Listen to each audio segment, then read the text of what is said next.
सब लोग खैरियत से होंगे। आज की वीडियो में हम बात करेंगे बीएफ बायोसाइंस के आईपीओ के बारे में। एक फार्मास्यूटिकल कंपनी है, लाहौर बेस्ड है और पीएसएक्स में इसका आईपीओ जो है ये अभी हो रहा है और पब्लिक की ट्रेडिंग जो है ये अराउंड 10 से 15 दिन तक स्टार्ट हो जाएगी। इसको देखते हैं ये है क्या, आईपीओ की हाइप क्या है, इसकी रीजनेबल प्राइस एंट्री क्या है। तो प्रोफाइल देखेंगे कंपनी का। तो ये इनकी वेबसाइट से जो मैंने इन्फॉर्मेशन लिया लिंक्डइन पेज से वो ये कि ये एक फिरोज लैब्स और बागो अर्जेंटीना का एक जेवी है। बागो अर्जेंटीना एक फार्मास्यूटिकल कंपनी है और उसकी एसेंशली ये उसकी टेक्नोलॉजी और उसके जो पेटेंट्स हैं वो यूज़ करके ये दवाइयाँ बना रही हैं। 2006 में ये इस्टेब्लिश हुई थी और ये ड्रग मैन्युफैक्चर है, ये दवाइयाँ बनाता है अंडर लाइसेंस। और इनकी जो स्पेशलिटी है वो हेपेटोलॉजी और ऑन्कोलॉजी की मेडिसिन। हेपेटोलॉजी जो होती है ये पेट की जो दवाइयाँ होती हैं, पेट के जो मर्ज होते हैं गैस्ट्रो के, उसकी दवाइयाँ होती हैं। जबकि ऑन्कोलॉजी जो होती है ये कैंसर की मेड्स होती हैं।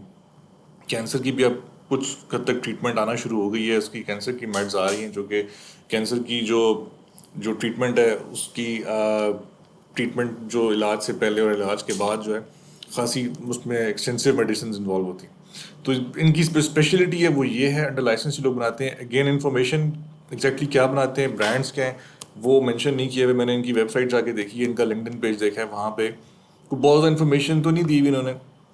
ये इन्होंने यहाँ पे कुछ लिखा हुआ है कि इनका लाहौर में ये एक मैन्युफैक्चरिंग यूनिट है और ये इनके जो हैं ये इनकी दवाइयाँ हैं। ये bleeding, oesophageal varices, breast cancer, hepatorenal syndrome, hypertension, gastric, cardiovascular disease इनकी दवाइयाँ। एसेंशली कोई ऐसी नई चीज़ तो नहीं है, ये चीज़ें पाकिस्तान में बाकी भी मैन्युफैक्चरर्स हैं जो बना रहे हैं। हाईनून है, गिट्स फार्मा है, काफ़ी और भी हैं कंपनी जो ये काम कर रही हैं एसेंशली। तो पाकिस्तान में ओवरऑल पिछले 20 साल में 20-25 साल में फार्मास्यूटिकल सेक्टर खासा ग्रो हुआ है, कंपनीज आई हैं, मैन्युफैक्चरिंग में काफ़ी लोग आए हैं। लेकिन पिछले 2-3 साल से सेक्टर थोड़ा सा ड्यूरेस में है।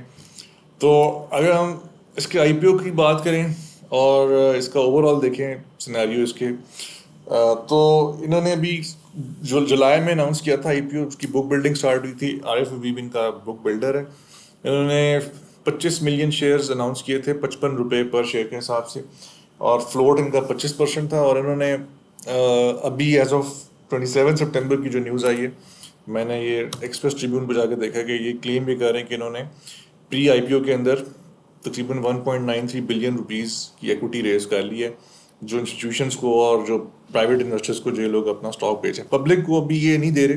पब्लिक के लिए ट्रेडिंग पीएसएक्स पे अराउंड 10 से 15 दिन तक स्टार्ट हो जाएगी। तो ये क्लेम ये कर रहे हैं कि इन्होंने ऑलमोस्ट 2 बिलियन रुपीस रेज कर ली और अब इसकी जो स्ट्राइक प्राइस है वो अराउंड 77 है। जो हाई नेटवर्थ इंडिविजुअल्स और इंस्टीट्यूशंस ने जो उठाया है उसको, वो यहाँ तक उसको ले गए। तो जो मुझे लगता है वो ये लगता है कि जब ये ट्रेडिंग स्टार्ट होगी तो ये डंप आएगा। ये इंस्टीट्यूशन इसको डंप भी करेंगे, वो अपना कुछ प्रॉफिट निकाल के निकल आएंगे इसमें से। और मोस्ट प्रोबेबली कंपनी जो इटसेल्फ है वो भी कुछ ना कुछ शेयर्स अपने बेचेगी, इक्विटी रेज करेगी। जो करना है शुरू में ही करना होता है।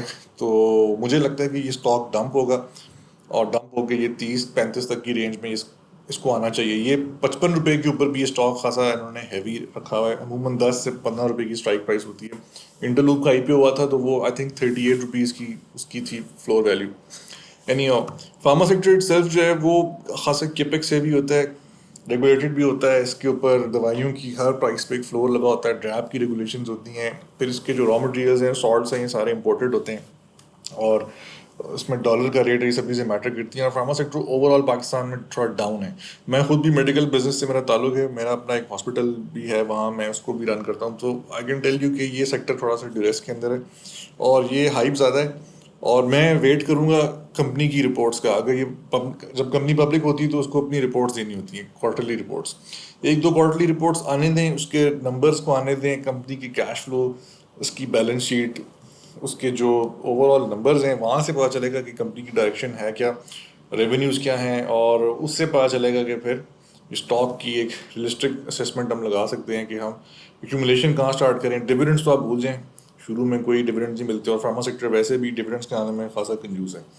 तो बहरहाल ये मेरा एक असेसमेंट है। आप लोग क्या समझते हैं, अपने कमेंट दीजिएगा, बताइएगा, फीडबैक दीजिएगा। Till next time, take care, अल्लाह हाफिज़।